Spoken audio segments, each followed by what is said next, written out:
Oh, hey, I want to do some reading here on the chapter 5 of Exodus chapter 5, because it has a lot of um, analogies for today, and a lot of things of today are in this chapter. And this is what it says here. And it says, and afterward Moses and Aaron went in and told Pharaoh, Thus saith the Lord God of Israel, Let my people go, that they may hold a feast unto me in the wilderness. Pharaoh said, Who is the Lord, that I should obey his voice to let Israel go? I know not the Lord, neither will let Israel go. And they said, The God of the Hebrews has met with us. Let us go, we pray thee. 3 days' journey into the desert, and sacrifice unto the Lord our God, lest he fall upon us with pestilence or with a sword. And the king of Egypt said unto them, Wherefore do ye, Moses and Aaron, let the people from their works? Get you into your burdens. Where are we at right here? Let's see here. Ain't got no focus on here either. No focus? Oh. Okay. And Pharaoh said, Behold, the people of the land are many, and ye make them rest from their burdens. And Pharaoh commanded the same day the taskmasters of the people and their officers, saying, Ye shall no more give the people straw to make brick, as heretofore. Let them go and gather straw for themselves, and the tail of the bricks which they did make heretofore, ye shall lay upon them, ye shall not diminish aught thereof. For they be idle, therefore they cry, saying, Let us go in and sacrifice to our God. Let their more work be laid upon the men, that they may labor therein, and let them not regard vain words. Where am I? Here we go. Okay.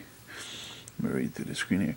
And the taskmasters of the people went out, and their officers, and spake to the people, saying, Thus saith Pharaoh, I will not give you straw. Go ye, get you straw where ye can find it. Yet not aught of your work shall be diminished. So the people were scattered abroad throughout all the land of Egypt to gather stubble instead of straw. And the taskmasters hastened them, saying, Fulfill your works, your daily quota's task, as when there was straw. And verse 14 says, And the officers of the children of Israel, which Pharaoh's taskmasters had set over them, were beaten and demanded, Wherefore have ye not fulfilled your task in making brick both yesterday and today, as heretofore? Then the officers of the children of Israel came and cried unto Pharaoh, saying, Wherefore dealest thou thus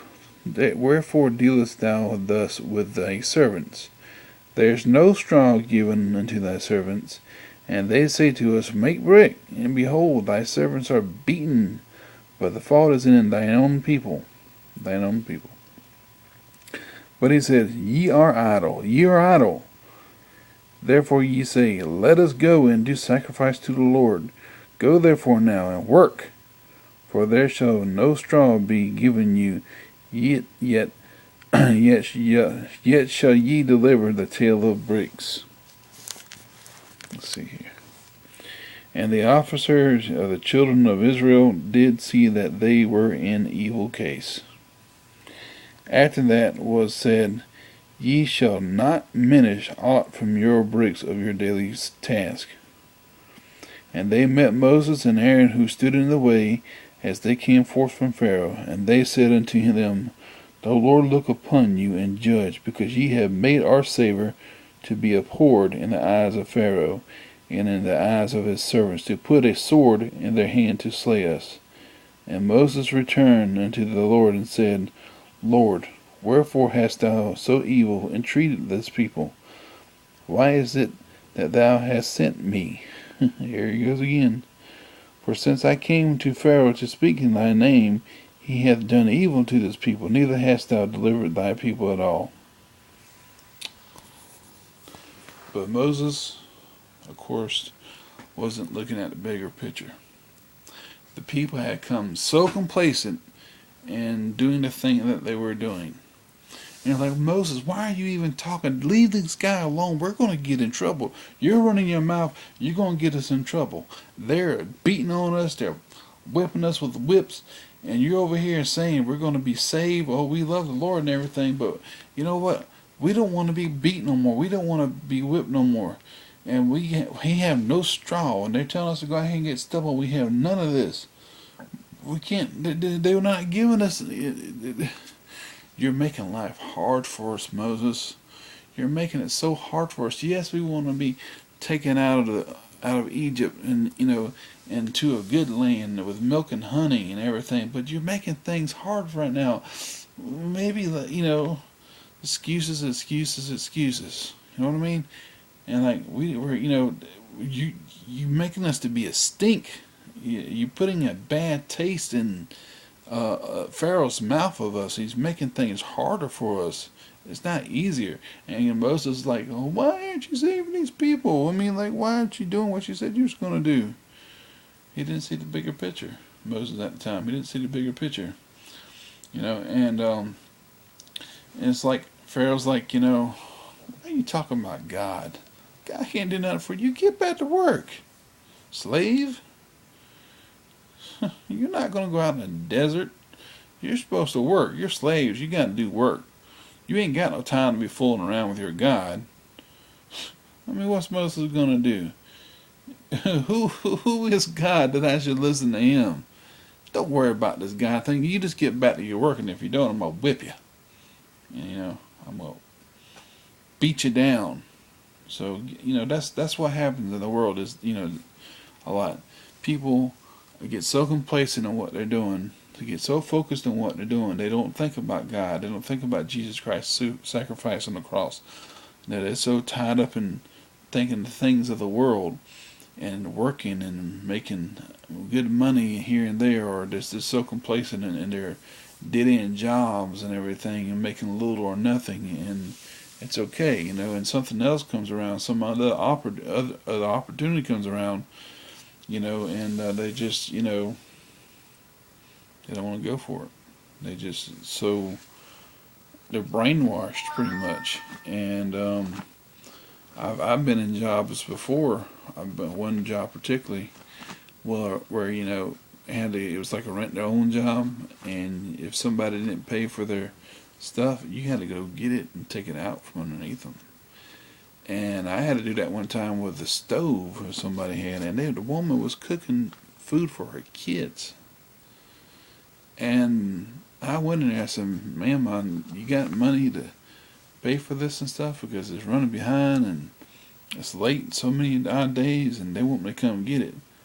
Well, I got to cook my kids something to eat first, and things like that. I just, and I was like, I'm sorry, but I got to take it, ma'am.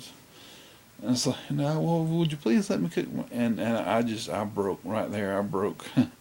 I said, yes, ma'am. I see you're trying to cook for your kids, and okay, I'm not going to do this. I called my boss, and I said, man, I'm not doing this. And he started raising Cain and everything like that. And years later, the same situation happened again in another rent-to-own place. I was there for years.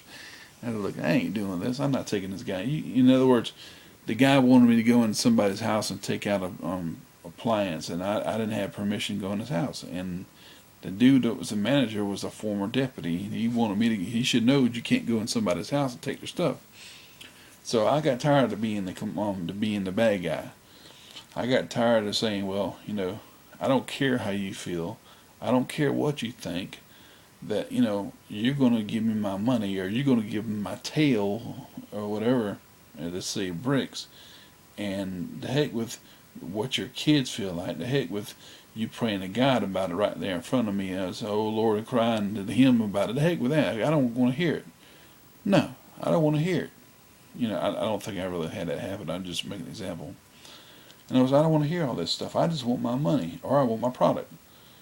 And if you ain't got the money, I want the product, and it's going to go in the back of the truck, so to speak. And get busy with working and pay me the money if you don't want the product to be gone. That's how some of those guys are. They're really mean. Others are not like that, but others are. I've seen some. But anyway, it kind of compared with what I went through in my job and everything, and so that's why I thought I'd kind of explain that. But you do God focus. Get out of your God focus and get back to work. In other words, what Pharoah was saying. Who is the Lord that I should obey him?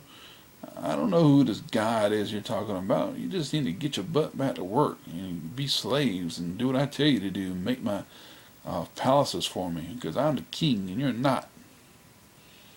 And I'll whip your butt if you don't do what I tell you to do. I'll make life miserable. I'll make it a living hell for you if you don't do what I tell you to do. Yeah, right. But anyway, as we see later, the Lord just, that ain't gonna happen anymore. But anyway, Moses was like kind of falling in that same trap, and it's like the Israelites, you're making us look bad. And Moses was like, God, why'd you send me? I'm so miserable. Why do I got to deal with these people, whining and carrying on, and Pharaoh's telling them they better do their work or they're going to get their butt spanked with a whip. I was like, why me? Why'd you send me?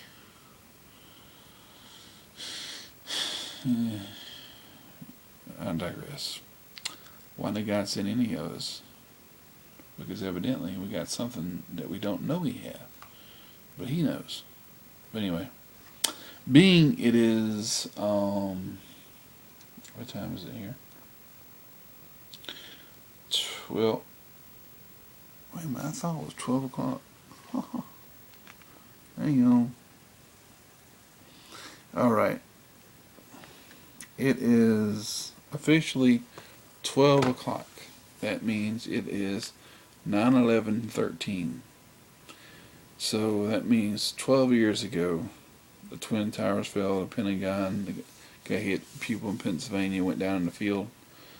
Of course, I've always thought that it wasn't no plane that hit the Pentagon. I think it was a drone that fired a rocket into it. But anyway, I pray that the Lord would bless those people whose lives were, forever changed on that day. And those who died that they're with the Lord, and those who were affected by it, that the Lord protect them, watch over them, and keep them safe. And I pray His richest mercy and blessings on all of them who have had a loved one or who was affected by the terrorist attacks in 9/11/2001. And with that being said, how about a little Greenwood here? If tomorrow all the things were gone, I worked for all my life, and I had to start again with just my children and my wife. I thank my lucky stars to be living here today, 'cause the flag still stands for freedom, and they can't take that away. And I'm proud to be an American, where at least I know I'm free.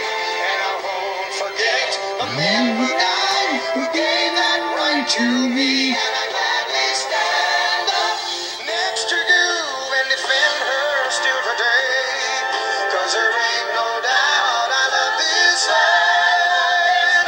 God bless the USA.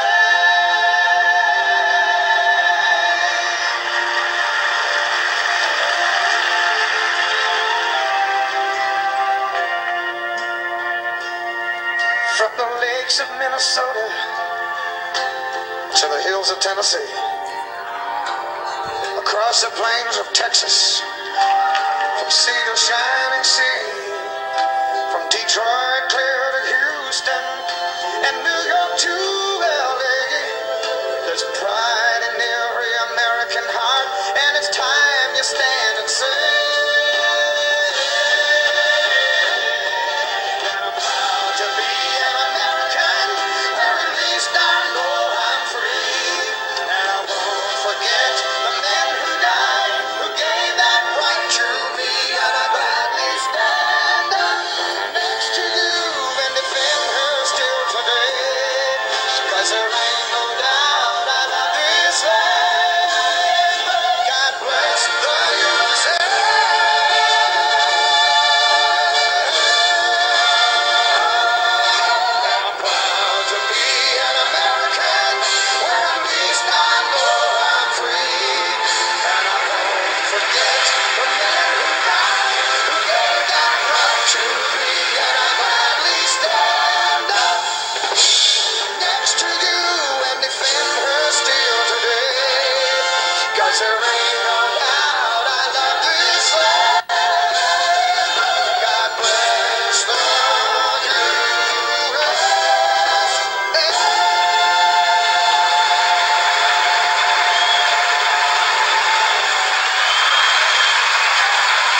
Atheists, I'm sorry you disagree, but God bless the USA.